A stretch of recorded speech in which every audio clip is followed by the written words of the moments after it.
Hello, everybody. Welcome back to the Building You podcast. Hooray. It's another Monday, and I'm so happy to be here. If you are new here, welcome.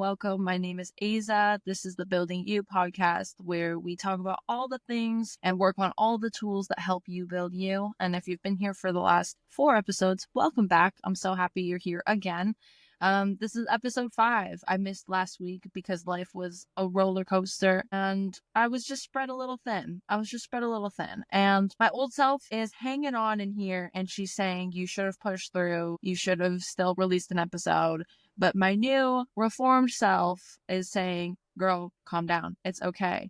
The people are still going to be there. You can come back next week. You have a lot going on. It's all good. You understand. The people understand. We all good. We understand. So I just took the week off because I don't want to run myself into the ground. I am really focusing this year on understanding when my plate is too full and knowing that having a full plate is not always the flex that it is. I've always felt a sense of pride when I know that I am so busy and I'm running from thing to thing and I'm drowning in work. I feel like that means I'm succeeding and that means that I'm doing my best.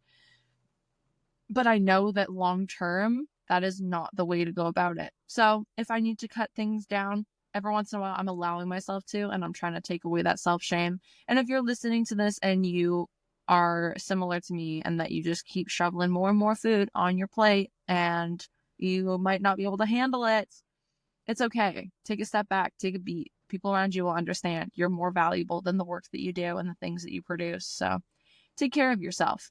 Anyways, yeah, the last week has been, not even just the last week, the last couple months have been pretty eventful.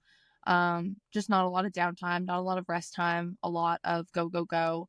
I was on set this last weekend filming for Crazy Eights, which, if those of you don't know, Crazy Eights is a annual festival here in Vancouver. I believe that it's gone on for the last 30 years. 3 and 30 is a very different number, but it's been going on for about 20 to 30 years. And what they do is they select 3.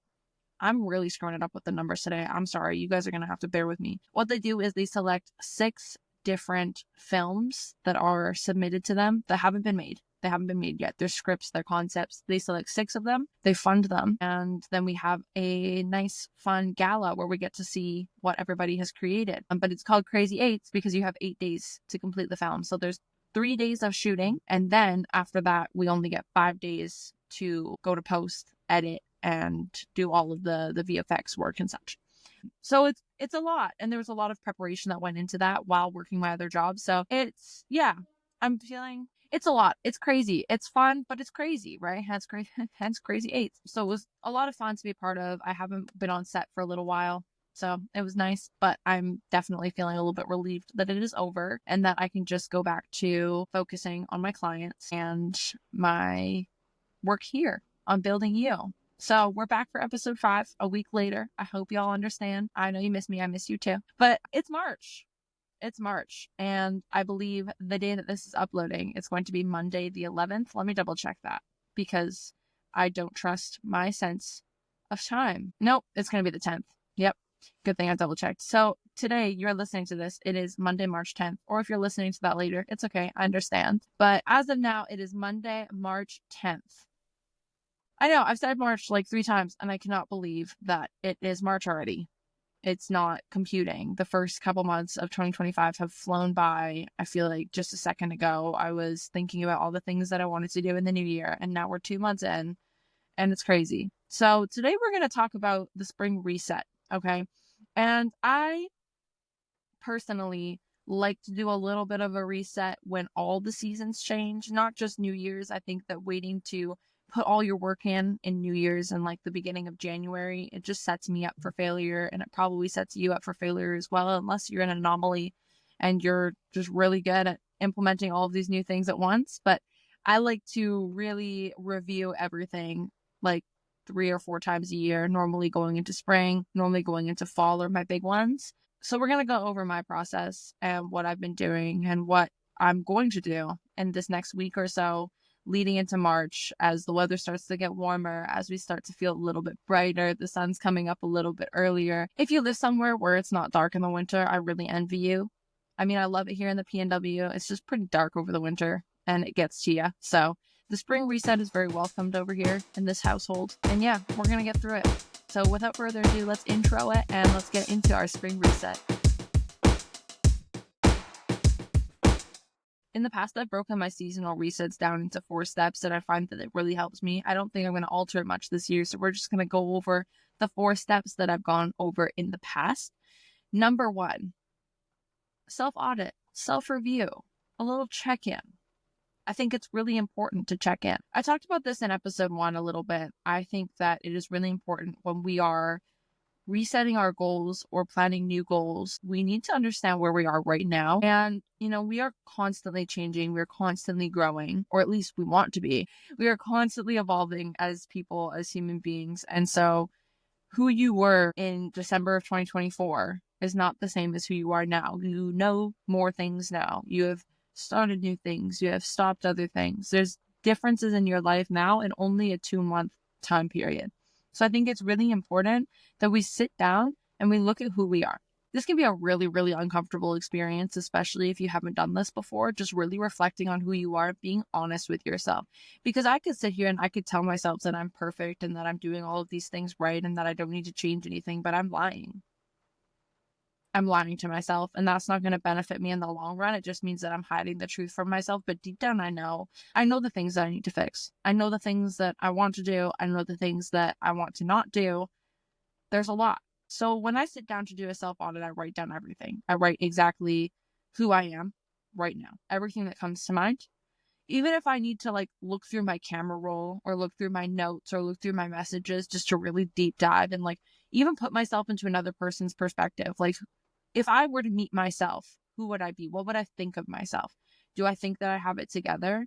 Do I think that maybe I do something too much or I don't do something enough or whatever? When I'm doing a proper self-reflection, especially during these seasonal resets, I really dig in. I sometimes will go through my camera roll and look at that. I'll look through my messages. I'll look through my notes. I'll look through my journal and just see what I've been talking about, what I've been doing, what's going through my mind, right? Just get it out on a piece of paper and really start to detangle it. Right now, I would say that I am a bit stressed. By a bit stressed, I mean chronically stressed. So we're working on that. I would say that I am not prioritizing myself to the extent that I could. I would say that I am not holding myself accountable to the state that I should be. I would say that I am not eating as well as I should be. My meals have been really, really irregular lately, which it's okay. Life happens. Things get crazy. You hop off the horse, you hop back on again. I have not been sticking to my bedtime ritual, which sucks because I'm not setting myself up for success in the next day.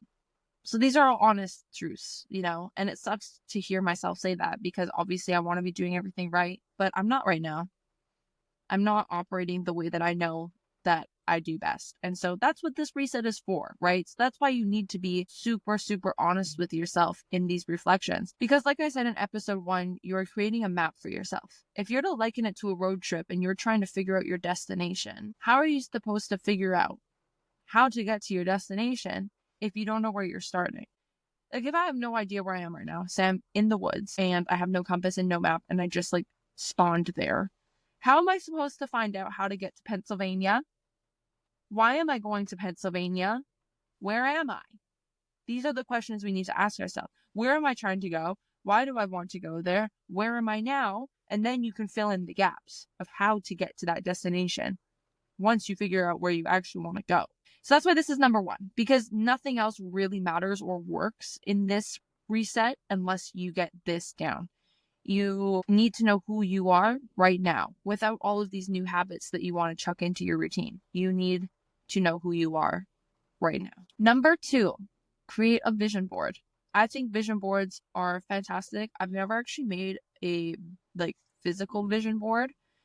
If you hear a bunch of slamming, I'm sorry. I'm in an alleyway in my car right now, and they decided that it's garbage day today without consulting me. And I think that that's really rude. So if you're hearing slamming, I'm sorry. This is just what it is today. I think vision boards are a great way to kind of put an image to your thoughts. I am a very visual person. I'm a very visual learner. If you're describing something to me, it needs to have a lot of imagery or have a visual element to it so I can really see what you're saying. That's really important to me. It just helps me understand what's going on a little bit better. And I find that that really helps me when I'm trying to organize my brain, organize my thought process, organize my emotions, organize my goals.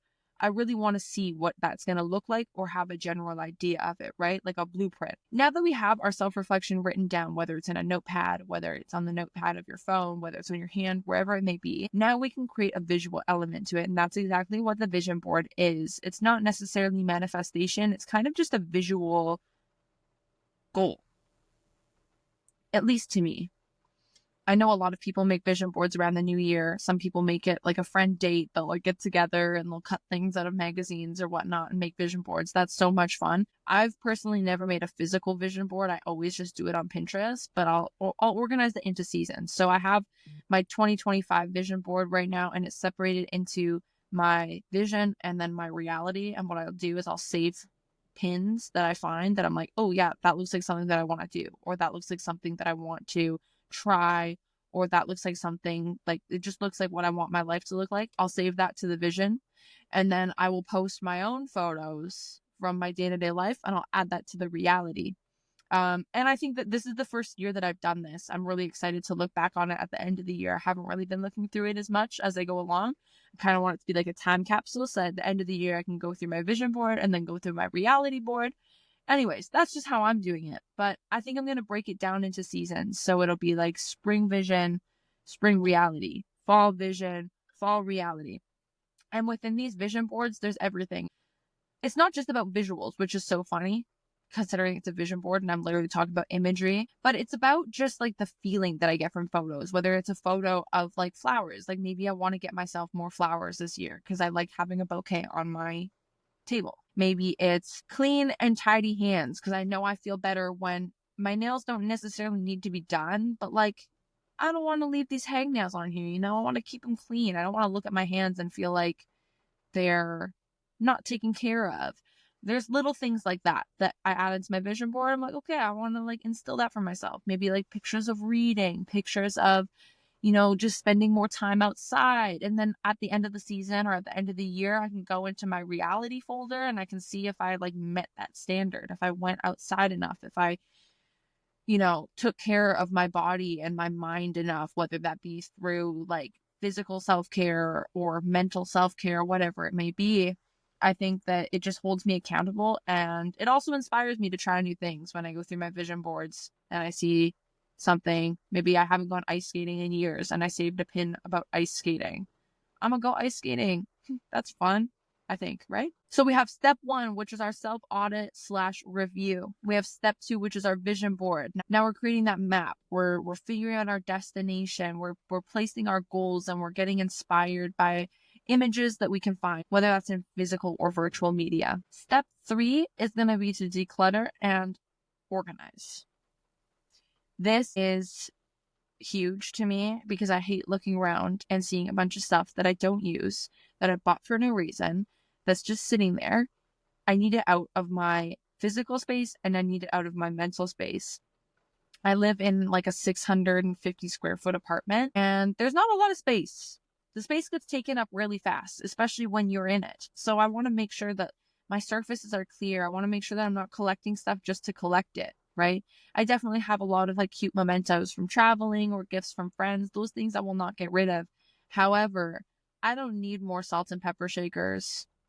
I don't need more vases and jars. That's just not who I am. And if those things are valuable to you, then that's up to you. But you need to decide what's valuable to you, what you have in your space that actually aligns with who you are in that self-review, in that self-audit, and in that vision board. Maybe you don't want to keep it around. And I think that 2024 was the year where I fully sunk into my Marie Kondo era. I said, I don't like you, get out of my house, to a lot of my stuff. And I have a long way to go. I feel like I circle around from closet to drawer. And then by the time I get all around all the things in my house, I've collected more things. And then I need to start at that first closet again and work my way around.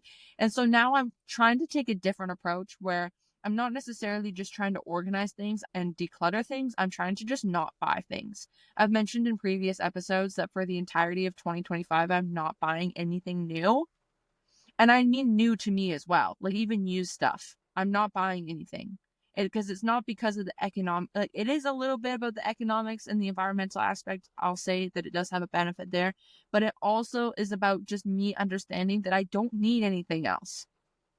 I don't need anything else. And I keep buying things and it's really annoying me because then I find it and then I wonder why I bought it. And buyer's remorse is real. It's real. And then now I have one more thing that I need to declutter when the season changes. I'm just adding more work for myself. Why am I doing that?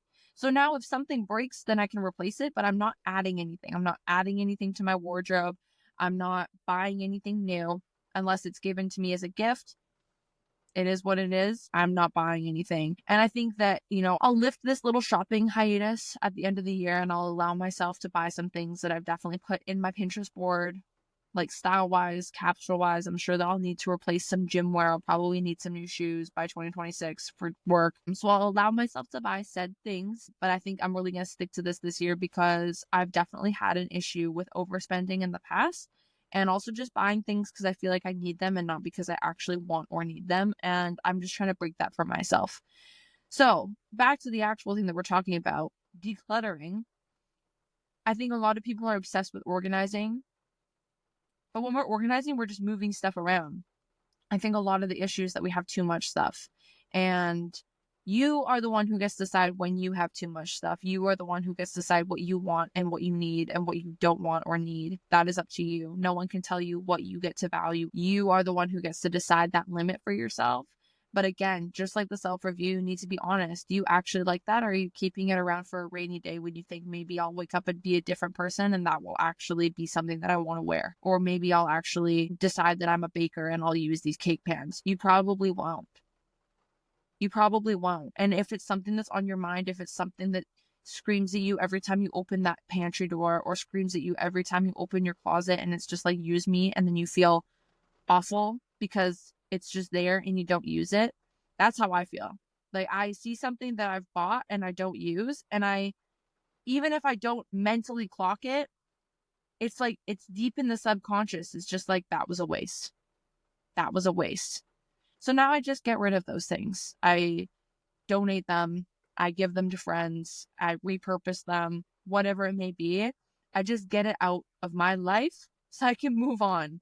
And I note that I didn't need that from the beginning, and I note not to buy something like that again. I realized that I had so many things in my closet that had a square neckline, and I was like, why don't I wear this? And then I realized that it's because it makes me look like a refrigerator. Like the square neckline just doesn't work with my body type. I don't care. Now I know. Now I know why I don't like all these things with a square neckline. I just won't buy more things with a square neckline. But all of these things root in self-honesty. Like I need to be reflective and honest with myself. Otherwise, I'm just going to keep buying stuff, hoping that it'll make me feel better, and then wondering why I don't like it. This ends in 2025. We're done with this. Especially going into this new season when you might be looking for a wardrobe change.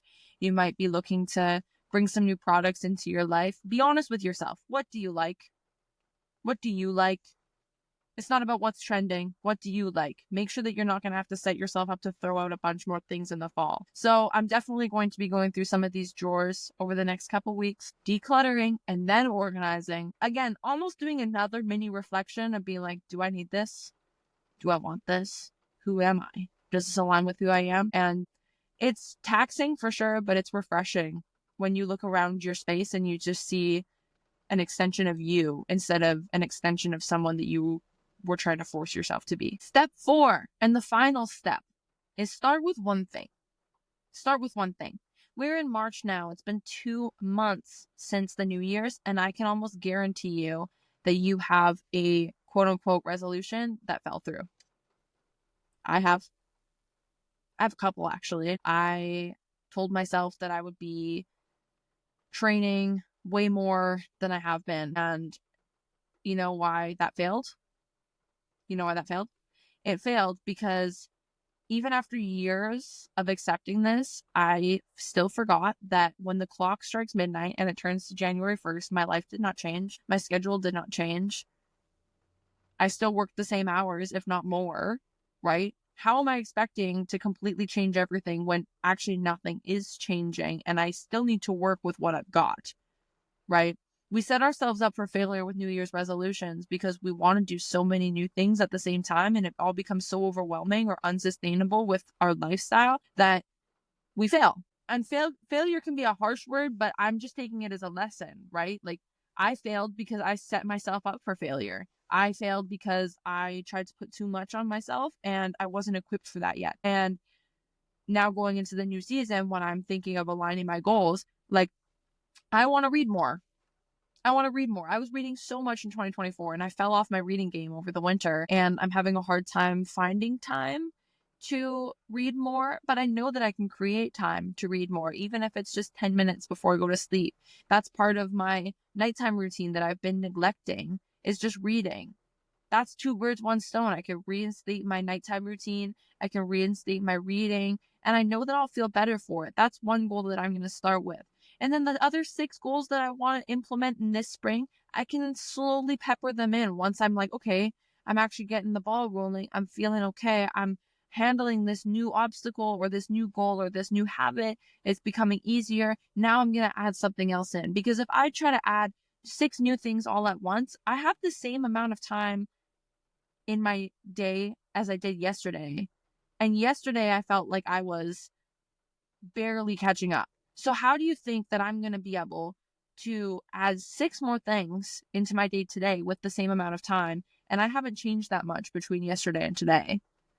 I had a little bit more sleep last night than I did the night before. But other than that, like, I'm still not physically equipped to now be like, okay, I'm also going to run a 5K. Okay, I'm also going to read for 30 minutes. Okay, I'm also going to meal prep and blah, blah, blah, blah. I couldn't do it yesterday. What makes you think that I can do it today? Start with one thing. My one thing is going to be reading every day, just for 10 minutes. That's it. And like, if I decide to read for longer, if I have more time, if I have more energy to read for longer, if I'm like in it and I want to keep reading, then I can read for longer. But at a minimum, I'm setting myself up to read for 10 minutes a day. And when that feels comfortable, I'll jump into the next thing that I have on my list. Speaking of which, as we close out this episode, I just want to talk about some of my goals for this new season. I love spring. And naturally, this feels like the new year to me. And I know a few cultures celebrate their new year in the spring. And I think that it's definitely more fitting. I mean, like, the sun is out. It's not out today. It's pouring rain. But the sun starts rising a little bit earlier. It's a little bit warmer. You know, you just naturally feel a little bit more boosted. I think more so than New Year's, this is the time that you really want to take advantage of that energy and get after it. So this spring, like I said, I want to read more. I want to eat more regularly. I want to be a little bit more on time and on schedule with my eating. And for that, I need to plan better. So that's kind of 2 goals, just planning my meals a bit better and just being more organized in that sense. What else do I want to do? I want to keep running. I didn't run last week because I was prepping for the film, but I have been pretty consistent with my running for the first 2 months of 2025, and I'm pretty proud of myself. So I want to continue running. I want to get better at running. I have no actual goal other than to just keep running.